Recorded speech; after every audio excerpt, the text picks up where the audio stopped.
O Flamengo, esse jogo a menos, é contra o Sport na Ilha do Retiro. O Palmeiras é contra o Santos na Vila do Belmiro e contra o Juventude em casa.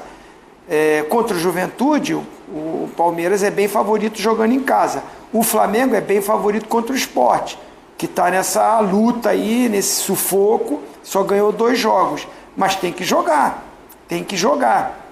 Agora, o confronto direto, que vai ter antes desse jogo atrasado do Flamengo, vai ser o jogo do meio de semana que vem, sem ser essa semana a outra. Aí é a hora do Cruzeiro mostrar realmente a sua força.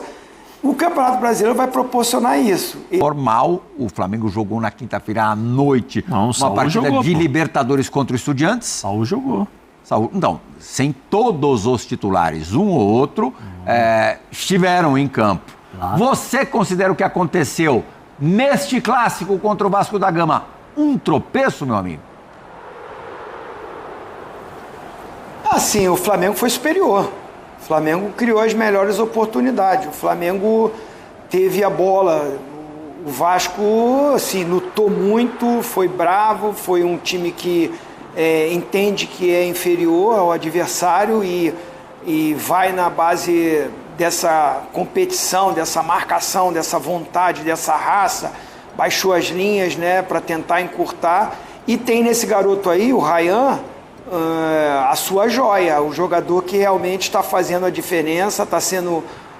tem o Felipe Coutinho, que melhorou bastante fisicamente, que é muito bom jogador, mas o Verratti não vive o seu melhor momento de artilheiro, apesar que ele na briga pela artilharia está em terceiro ali, né? Ele só está atrás do Arrascaeta e do Caio Jorge, mesmo estando alguns jogos sem marcar, mas é um cara importantíssimo, o Diniz falou isso.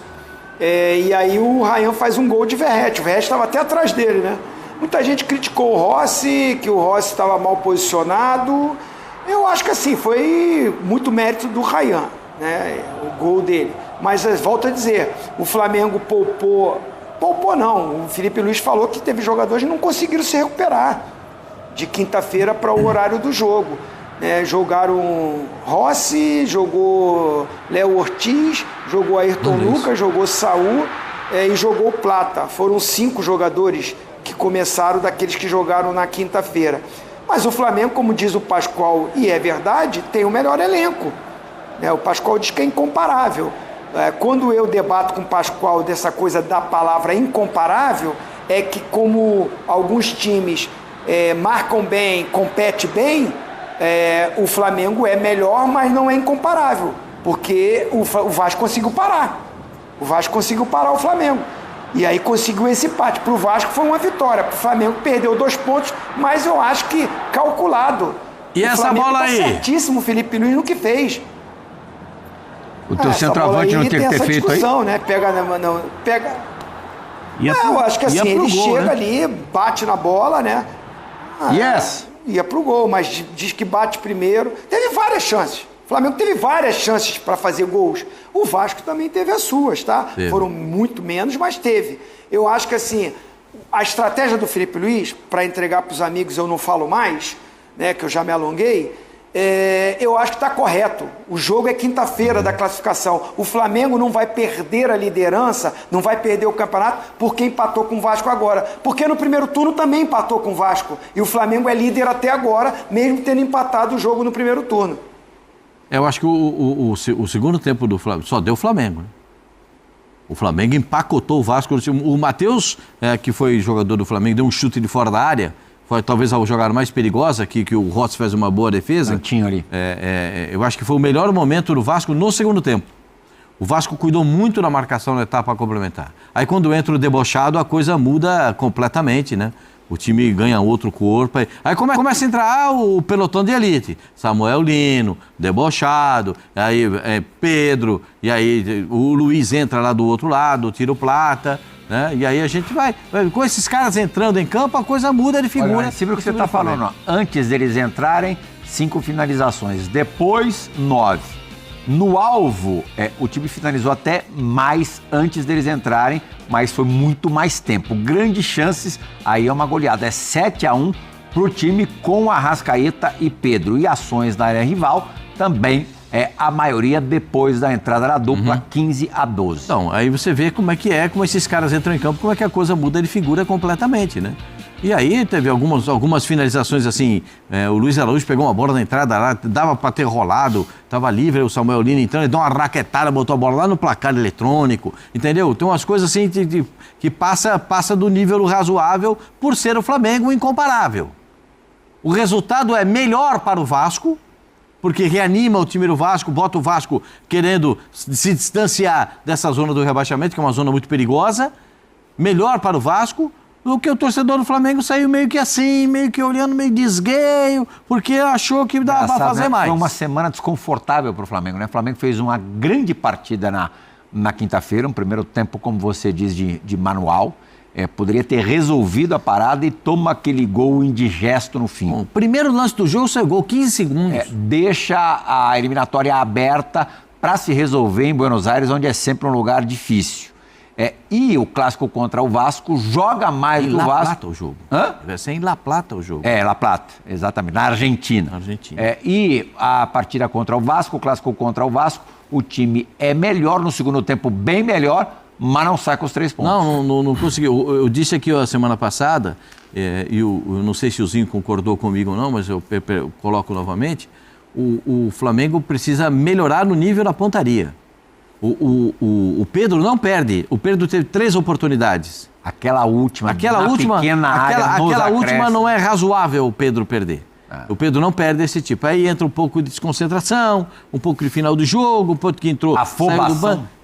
Não sei, pode ser também, precipitação, mas o Flamengo poderia ter feito melhor do que fez nesse jogo contra o Vasco. O resultado é bom para o Vasco.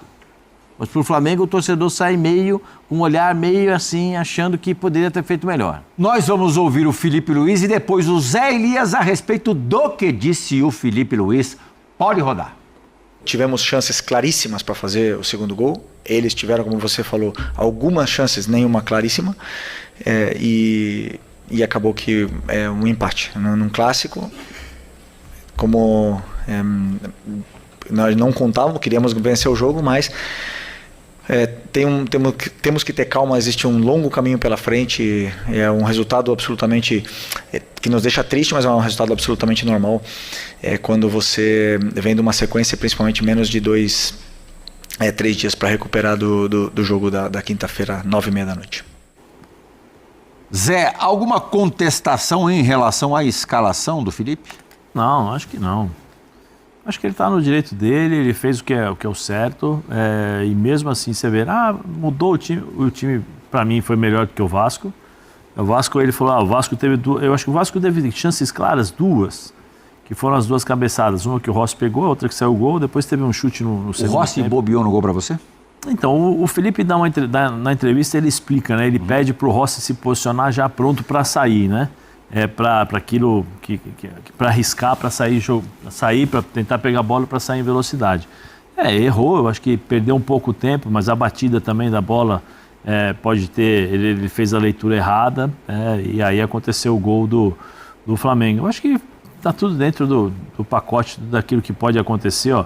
A bola estava muito alta e pegou um efeito, e aí acho que ele não conseguiu chegar a tempo, né? Só que aí também tem a marcação, tem uma série de outros fatores que também possibilitaram o gol do Rian, né? Que para mim é um jogadoraço, né? O único jogador que realmente, o Rian junto com o Felipe Coutinho, são 2 jogadores que estão fazendo muito bem. Acho que o Felipe, dentro daquilo que quando ele consegue jogar, ele acrescenta muito, né? Com a bola nos pés, ele cria algumas opções, e o Rian para mim é o melhor jogador do Vasco, pelo menos nesse período em que o Fernando Diniz já assumiu, né? Agora, é normal, você tem um elenco que você pode rodar, você tem um elenco que mantém qualidade, que te dá possibilidades de vencer os jogos, porque se nós fôssemos aqui discutir quem deveria ter vencido o jogo pelo número de chances, eu acho que o Flamengo deveria ter vencido esse jogo, mas 11 contra 11 é aquela história como o vovozinho fala, né? Às vezes você tem o melhor elenco, mas isso não significa que você vai ter a vitória certa,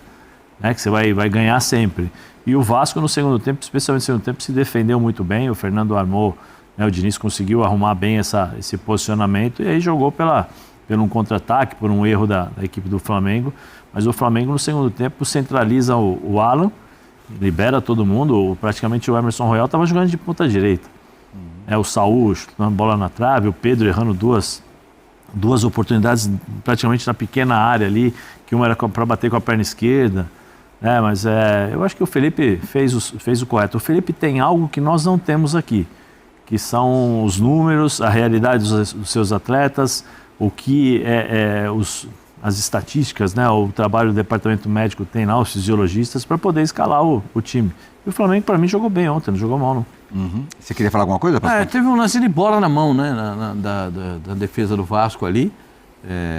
O árbitro entendeu que ele já estava com a mão para trás. Lembra aquele dia que teve um lance semelhante a esse? Que o jogador estava com a mão para trás e a bola bateu na mão? E o árbitro entendeu que foi desse jeito. Mateuzinho. O Mateuzinho, exatamente. O árbitro entendeu que foi desse jeito e não marcou a penalidade máxima. Mas eu não me recordo se ainda há um toque no pé dele antes de bater na mão, né? Porque hoje o Zinho lembrou. O Zinho lembrou logo hoje na abertura. Eu vi a imagem em alguns ângulos, eu não vi esse toque anterior. Lá na Itália teve um pênalti hoje que também, assim... Mas aí é o gosto do árbitro sempre. Tem dia que sim, tem dia que não, é isso, né? Agora, elogiável em Tetra a firmeza do médico do Vasco na questão do Robert Renan, né? O Rodrigo Sazon, médico do Vasco, Sim. muito firme ali, até a comissão ali ameaçou resistir à determinação do médico, mas ele acabou saindo mesmo depois de bater a cabeça. E aí é um erro do Diniz, né? Ele não é médico. Ele não é médico, não tem que discutir com o médico. Porque o lance do goleiro do Santos é um lance que ficou muito marcado. E ontem aconteceu de novo com o Brasão, com o Ferreirinha. Na bola com o Ferreirinha. Um lance também impressionante. Corajoso demais o Brasão. E ele ficou meio tonto também. Então, como teve esse lance... E é o chamado fogo amigo, porque é uma cabeçada de 2 jogadores do Vasco. Eles que se chocam com... A vontade era tanta de impedir, de marcar, de impedir o adversário de jogar, que os dois se chocam no ar. E o Robert Renan acaba saindo e entra no protocolo de concussão, né? Talvez ele o médico fez um teste lá, porque assim, é para apontar, seguir e tal, e provavelmente nesse momento o Robert Renan estava meio zonzo. Não conseguiu seguir o dedo do médico, né? Porque às vezes é para acompanhar, e aí o médico percebeu que tinha algo errado e fez o correto. O Fernando Diniz, Tetra, falou a respeito do Rayan. Vamos ouvi-lo. Eu não sei quanto ele vale, mas ele deve valer hoje mais que o triplo do que ele estava para ser negociado naquela ocasião. O Rayan é um jogador que tem um poder de desequilíbrio gigantesco. Se não for o maior, está entre os maiores do país. Tem só 19 anos. Está aprendendo a saber qual que é o potencial dele. Ele tem muita estrada pela frente. O Rayan é um jogador raro, raríssimo. Aí, números do Rayan no clássico contra o Flamengo. Ele se disse depois da entrevista muito motivado. Ele falou que sempre nos jogos contra o Flamengo, desde a categoria de base, tem por hábito guardar o seu. Olha lá, fez um gol, finalizou 3 vezes. No alvo, a do gol, ações na área rival 3, dribles certos 3, duelos aéreos vencidos 5, nota da nossa bola de prata 7.02. Eu estava lembrando, Tetra, eu escutei outro dia num podcast o Souza, volante, que estava até outro dia no Vasco, jogador de meio campo que atuou no Grêmio, no São Paulo, jogou no futebol turco e conviveu com o Rayan, falando maravilhas dele, assim, tipo, comparando ao que ele viu no Adriano Imperador ali, quando ele surgiu. É pra tanto? Assim, eu não gosto de fazer isso com os garotos que estão subindo, não. Comparar com os caras que já conquistaram, que já fizeram, que já brilharam. Coloca até um peso, assim. Eu não gosto muito disso. Você pode lembrar, eu particularmente, como ele joga pelo lado direito de ataque do Vasco, na maioria das vezes, quando o time está montado, é ele pelo lado direito e o Nuno pelo lado esquerdo. O Felipe Coutinho centralizado, naquela linha de 3 e o Verratti na frente. 4-2-3-1. Eu enxergo dessa forma o posicionamento do Vasco com esses jogadores. Quando faz algumas alterações, ele adianta um pouquinho mais, mas o Fernando Diniz fica no ouvido dele ali. Às vezes eu até acho que é exagerado, né? Uns gritos assim, mas o garoto acho que já está acostumado porque rasgou elogios ao Fernando Diniz. E o Fernando Diniz também o fez aí nessa entrevista, fazendo com que ele cumpra uma função tática sem a bola. E até elogiou que ele fez isso no jogo.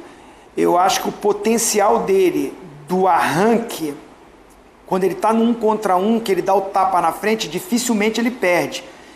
E guardando as devidas proporções, o Luiz Henrique, pelo Botafogo, que fazia o lado direito, até pelo biotipo, assim, eles são magros, altos, assim, né? E tem aquela passada larga. Eu lembro um pouquinho esse estilo do drible, de ir para cima, e é um cara que faz gol também. Mas eu acho que sim, ele vive um grande momento, ele ofensivamente é o melhor jogador do Vasco nesse momento, tem a criatividade do Coutinho, que é um jogador diferente, fisicamente bem, realmente é um cara que faz também a diferença, está saindo sempre ali, faltando 15 minutos, acho que é uma coisa controlada já do departamento médico, fisiologia, e o garoto é que está tendo essa condição de chamar a responsabilidade. Volta, ajuda, marca, dá passe para gol, faz gol, e esse 1 contra 1 tem que botar 2 para marcar ele, se deixar ele no mano a mano ele ganha. Ainda roubou a bola do Vinha, você lembra essa bola? Sim. Roubou a bola do Vinha dentro da grande área, arrumou uma confusão danada no segundo tempo. Verdade. Matias Vinha que entrou no lugar do Ayrton Não entrou Lucas. muito bem, não. Teve muito trabalho de marcação, né? Não teve tanto poder de ataque porque ele pegou um adversário que também gosta de jogar nesse espaço.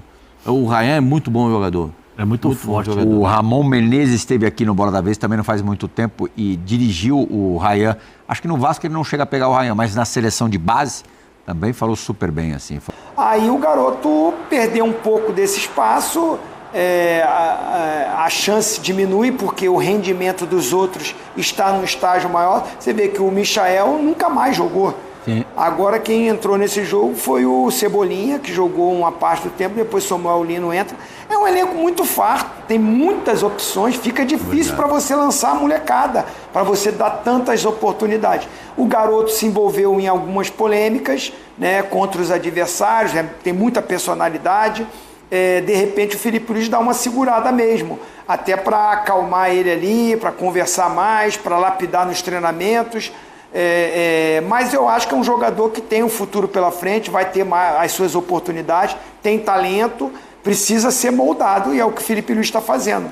A gente está vendo o Cebolinha aí acertando o travessão no início, né, do lance do gol do Flamengo, mas o Cebolinha também você fala, pô, será que agora vai? Não vai, né, Pascoal? Não, ontem ele não fez um mau jogo, não. Mas não foi o Cebolinha jogou bem. que a gente espera ver. Já faz tempo que ele não é esse Cebolinha, hein? Faz tempo. Não, mas ele vinha de lesão, estava machucado, agora está recuperado, está recebendo novas oportunidades.